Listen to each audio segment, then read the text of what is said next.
अरे मिंटू, मैं इस कुएं में पैसे डाल देता हूँ, देखता हूँ मुझे क्या मिलता है।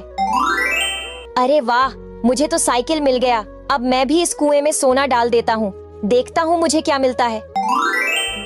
अरे वाह, मुझे तो गाड़ी मिल गई।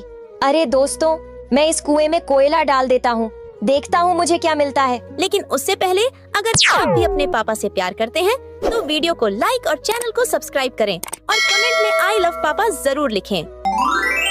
अरे ये क्या, इसने तो मुझे कॉकरोच